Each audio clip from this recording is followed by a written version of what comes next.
വടകര പുതിയ ബസ് സ്റ്റാൻഡിൽ ബസ് കണ്ടക്ടർക്ക് യുവാവിന്റെ ക്രൂരമർദ്ദനം. ആക്രമണത്തിന്റെ CCTV ദൃശ്യങ്ങൾ പുറത്തുവന്നിട്ടുണ്ട്.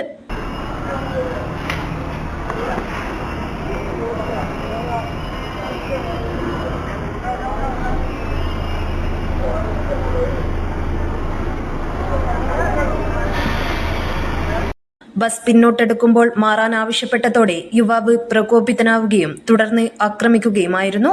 തലയ്ക്ക് ഗുരുതര പരിക്കേറ്റ വട്ടോളി സ്വദേശി ദിവാകരനെ വടകര സഹകരണ ആശുപത്രിയിൽ പ്രവേശിപ്പിച്ച ശേഷം കോഴിക്കോട് മെഡിക്കൽ കോളേജിലേക്ക് മാറ്റി. അക്രമം നടത്തിയ ആളെ തിരിച്ചറിഞ്ഞിട്ടില്ല. News bureau media Vadakara. വലിയ സന്തോഷങ്ങൾക്കിടയിൽ നഷ്ടപ്പെട്ടു പോകുന്ന ചില ചെറിയ ഇഷ്ടങ്ങളുണ്ട്.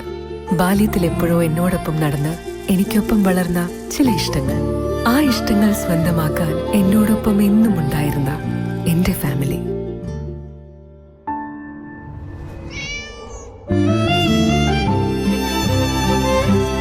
എന്റെ ഇഷ്ടങ്ങൾ എന്റെ ഫാമിലിക്ക് അറിയാം. Family wedding centre.